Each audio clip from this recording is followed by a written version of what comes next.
आप लोग?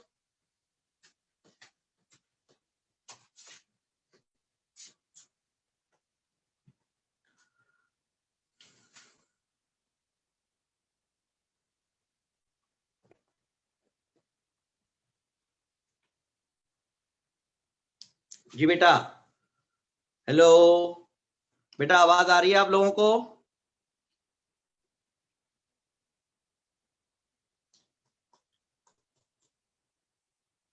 Okay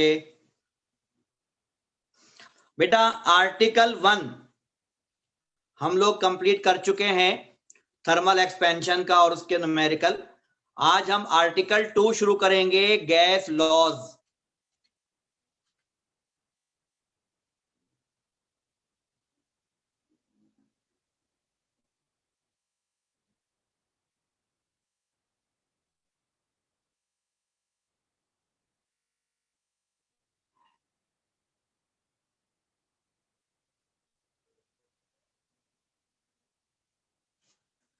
gas laws, इसमें हम सबसे पहले जो लॉ पढ़ेंगे वो है बॉयल्स लॉ।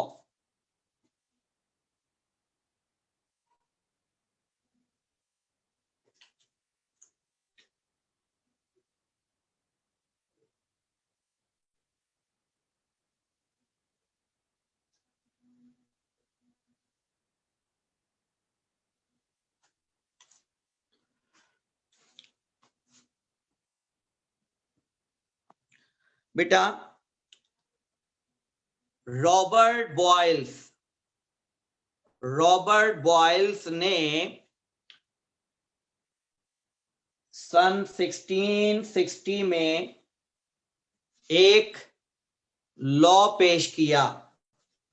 उसने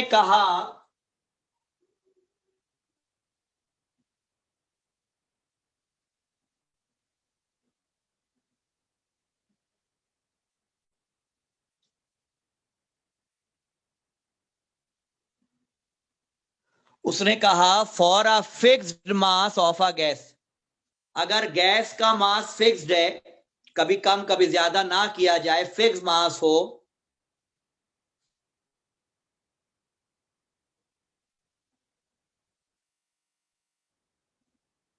the volume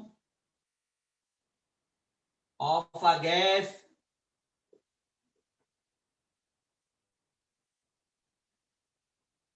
is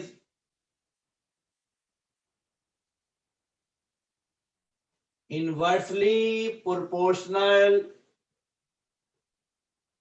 to its pressure।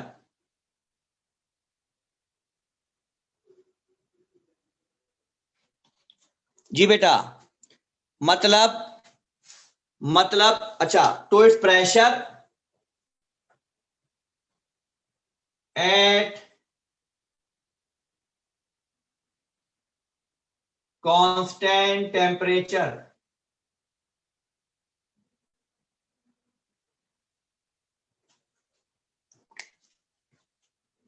For a fix mass of a gas, यानी अगर मैं किसी गैस का मास फिक्स कर दूं, ज्यादा कम ना करूं और टेम्परेचर को कांस्टेंट रख दूं, तो volume of a gas pressure के इनवर्स प्रोपोर्शन है। मतलब समझाता हूं मैं आपको।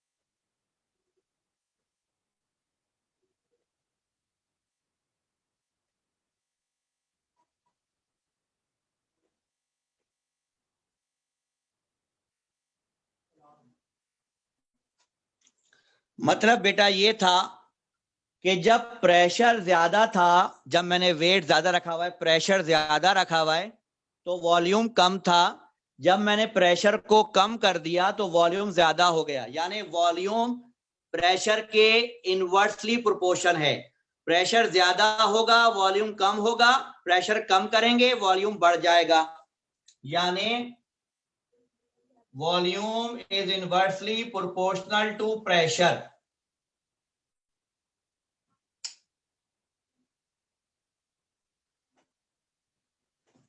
Volume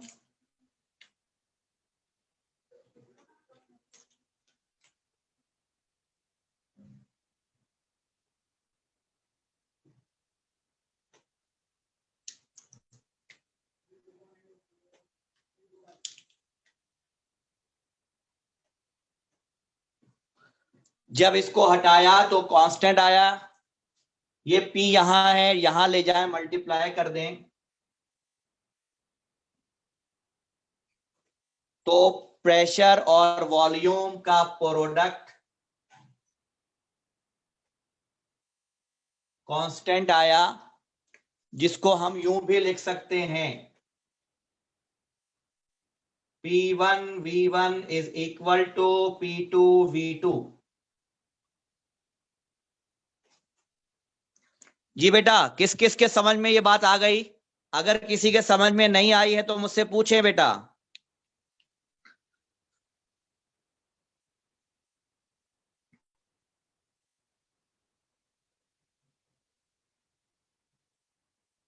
good.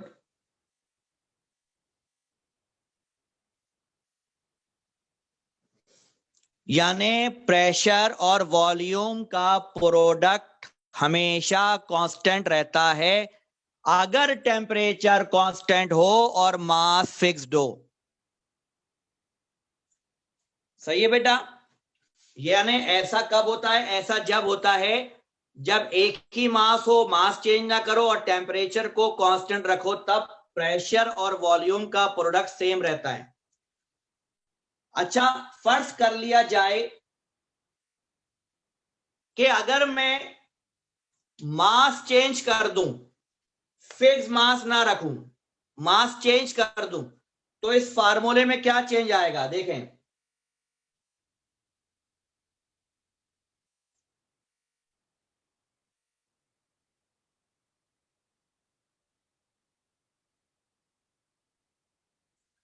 if mass is not fixed, if mass is not fixed, अगर मास फिक्स ना हो तो फिर फार्मूला कुछ थोड़ा सा चेंज हो जाएगा।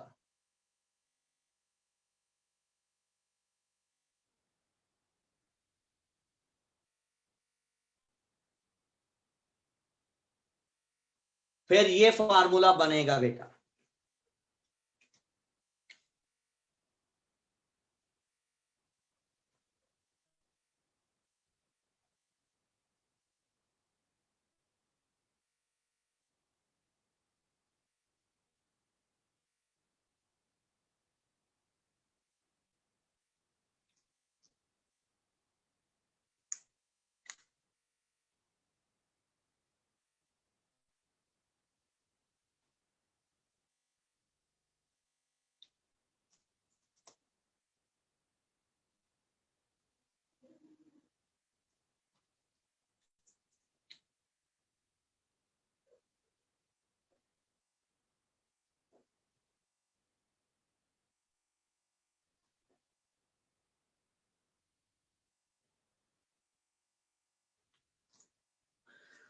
यानी जब प्रेशर ज्यादा था तो वॉल्यूम थोड़ा सा था।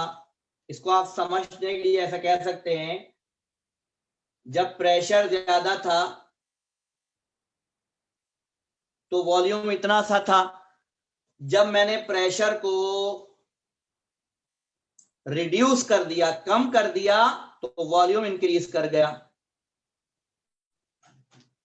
ये जो ग्राफ बना है, ये जो ग्राफ बना है, इस कर्व को कहते हैं हाइपरबॉलिक कर्व।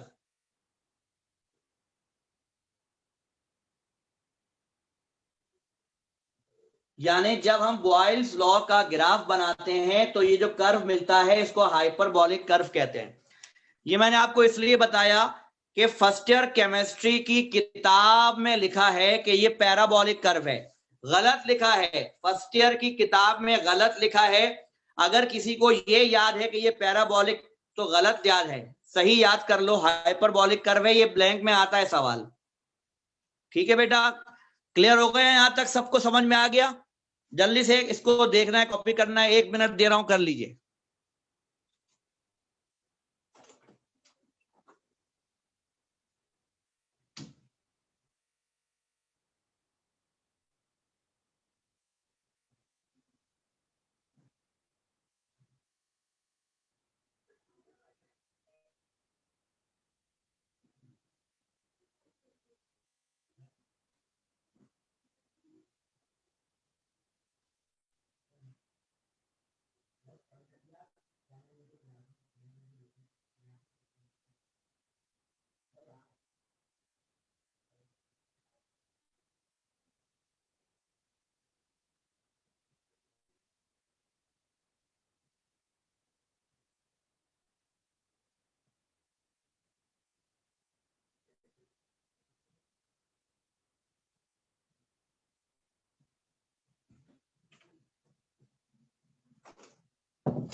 जी बेटा, अब हम इसका एक न्यूमेरिकल करेंगे जो बुक में सॉल्व एग्जाम्पल में मौजूद है। बुक की सॉल्व एग्जाम्पल 11.2 पेज नंबर 11। बेटा इसका स्क्रीनशॉट चाहिए आपको या आप लोगों ने खुद स्क्रीनशॉट ले लिया है इसका? क्या मैं इसकी पिक सेंड करूं?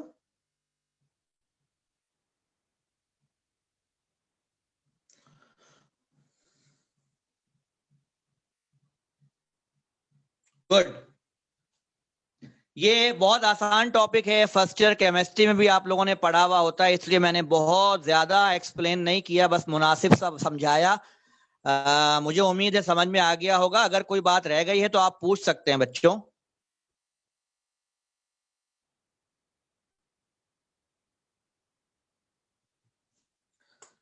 बेटा पेज नंबर 11 निकालें, पेज नंबर 11 सॉल्व एग्जाम्पल है 11.2।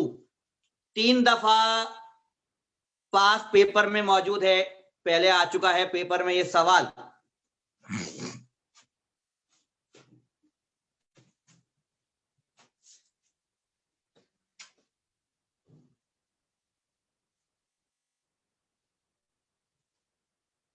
पेज नंबर 11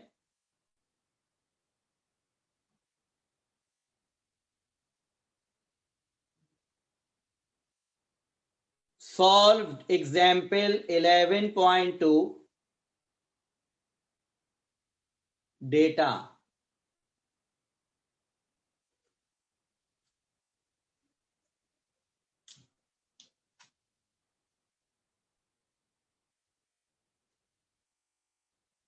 अब ठीक है?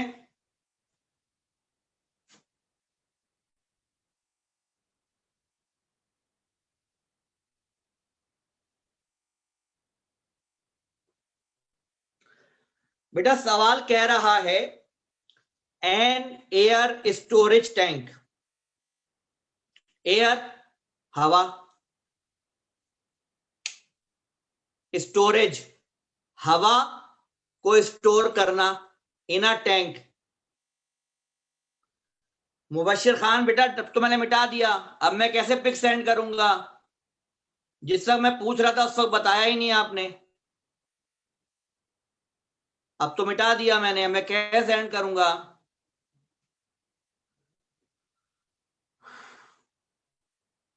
सुने आगे numerical. An air storage tank एक एयर को स्टोर करने वाला टैंक है। सॉरी बेटा मैं अब नहीं कर सकता ना, अब तो मिटा दिया मैंने। ऑफ 112 लीटर, बेटा उसका वॉल्यूम है 112 लीटर्स। उस टैंक का वॉल्यूम है 112 litre. containing 3 kilogram of air.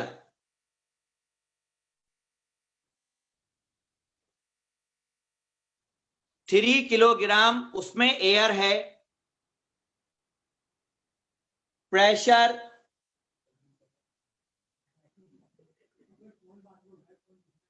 18 atmosphere, pressure 18 atmosphere. कहता है how much air, how much air, बताइए कितनी हवा, would have to be forced, would have to be forced, हम मजीद कितनी हवा इसमें भरें, हम मजीद कितनी हवा इसमें भरें,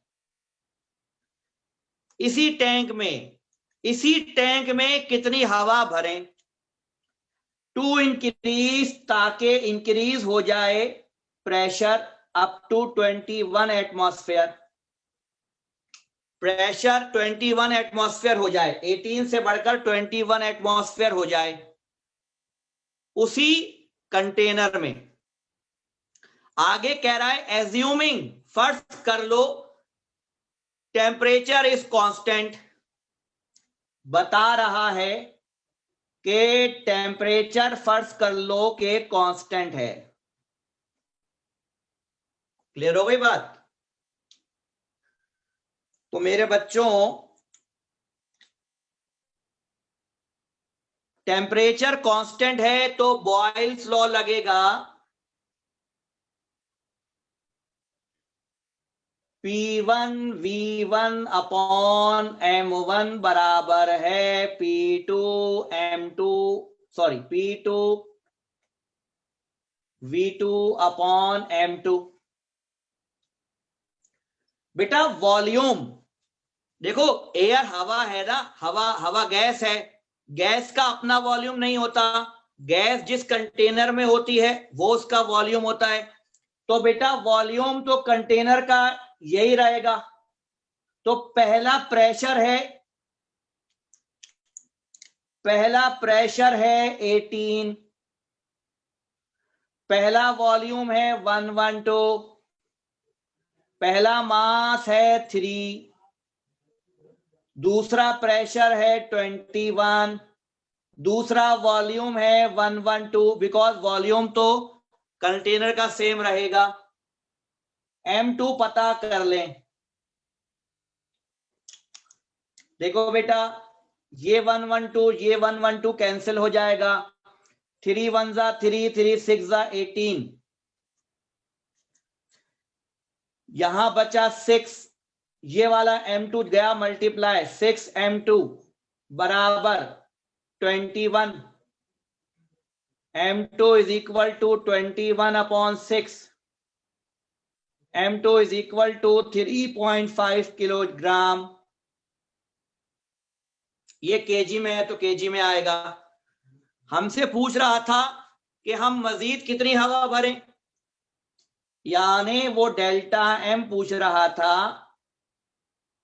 M2 माइनस M1। तो बच्चों ये आया 3.5, पहले का मास है 3, तो हमने मजीद कितनी हवा कंटेनर में भरी है 0.5 kg।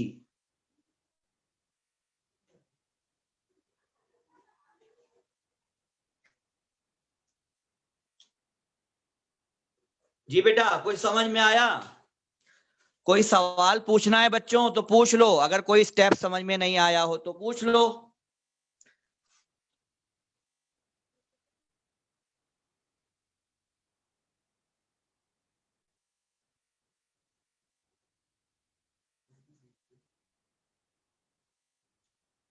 गुड गुड बेटा गुड।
जी बच्चों, कॉपी कर लिया है, इसको मिटा दूं?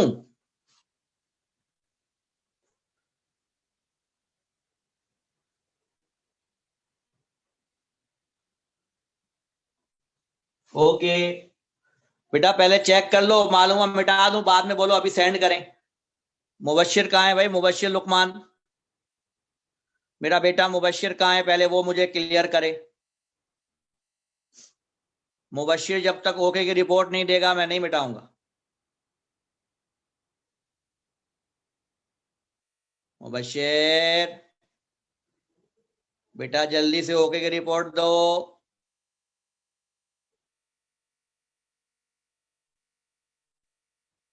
मुबश्शिर नाराज हो गया भाई।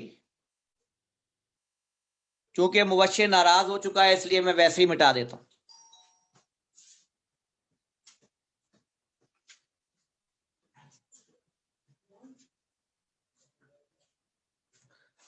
ओके बेटा, बॉयल्स लॉ के बाद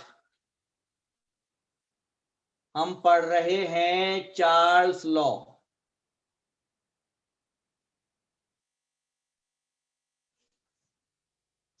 1823 में पेश किया था,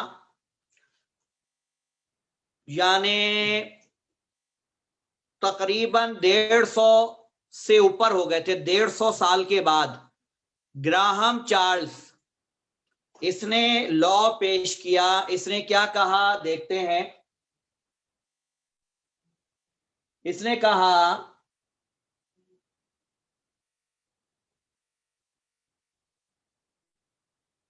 for a fixed mass of a gas,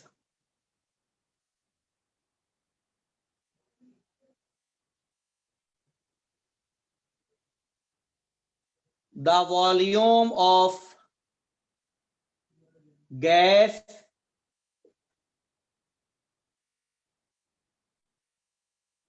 is directly proportional to the absolute temperature.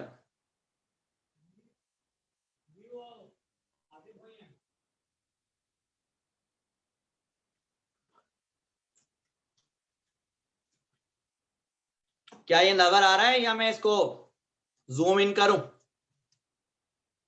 For a fix mass of a gas, gas का एक फिक्स मास ले लिया जाए तो वॉल्यूम ऑफ अ गैस, तो गैस का जो वॉल्यूम होता है directly proportional to absolute temperature, तो उसका जो वॉल्यूम होता है वो एब्सोल्यूट टेम्परेचर के डायरेक्टली प्रोपोर्शन होता है। डायरेक्टली, डायरेक्टली का मतलब है टेम्परेचर इंक्रीज करूंगा तो वॉल्यूम इंक्रीज होगा, टेम्परेचर कम करूंगा वॉल्यूम डिक्रीज होगा। पहले मुझे तमाम बच्चे इसका मतलब समझाएं। एब्सोल्यूट टेम्परेचर, ये मैंने पिछले वीक बताया था। एब्सोल्यूट टेम्परेचर किसे कहते हैं?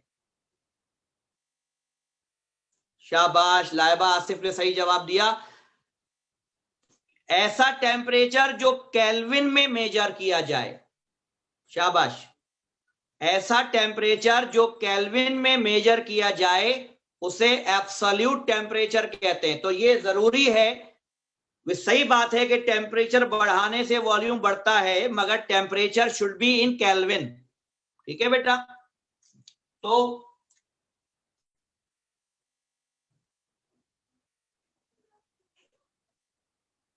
Volume is proportional to temperature, volume is equal to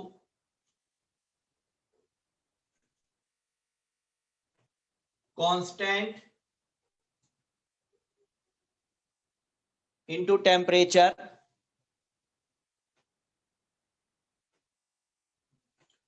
volume divided by temperature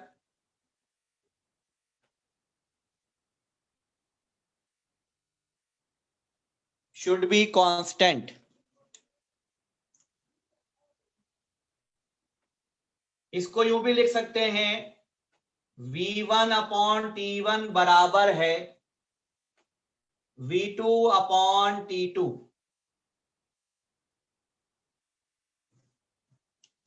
जी बच्चों, यहां तक समझ आया?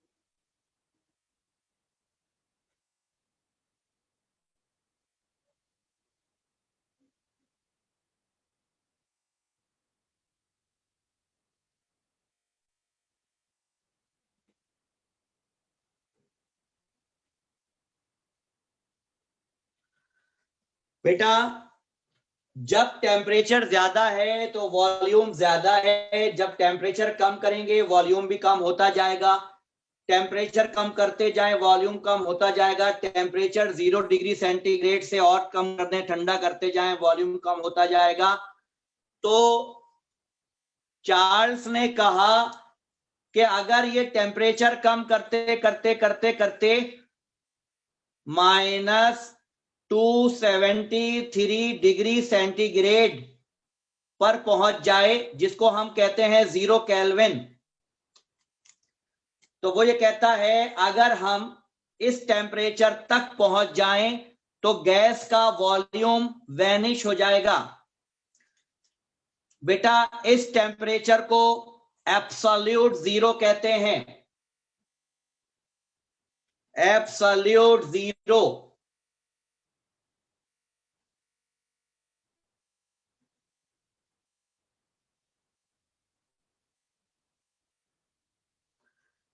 एब्सोल्यूट जीरो क्या है?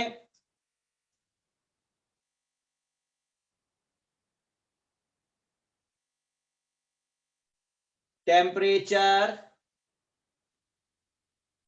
at which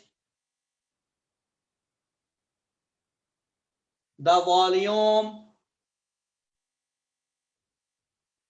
of an ideal gas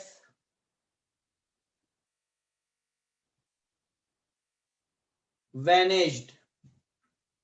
जब किसी गैस का, आइडियल गैस का वॉल्यूम वैनिश्ड हो जाए, वैनिश खत्म हो जाए, तो वो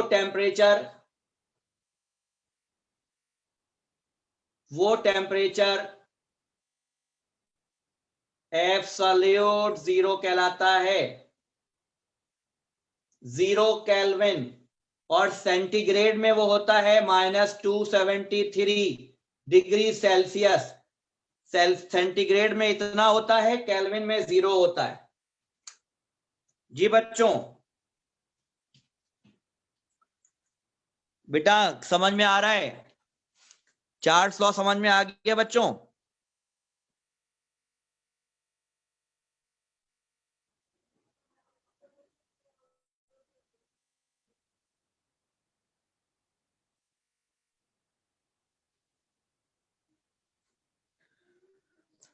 अच्छा, अब ये बताओ, इसकी मैं पिक सेंड करूं या नहीं सेंड करूं?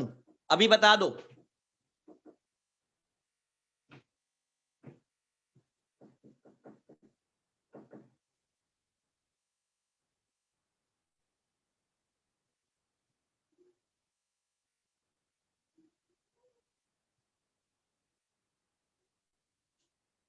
ठीक है,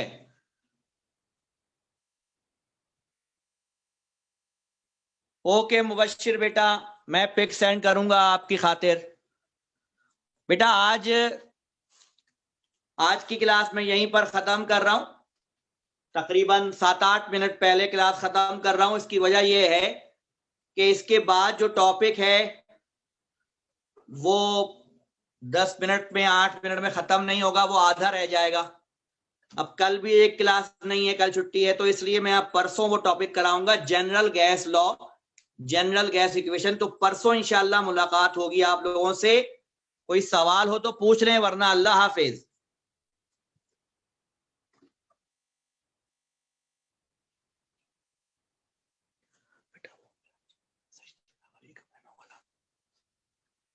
थैंक यू बेटा उम्मे रबाब, मेरी बेटी, बहुत बहुत शुक्रिया। तमाम बच्चों को अल्लाह हाफिज।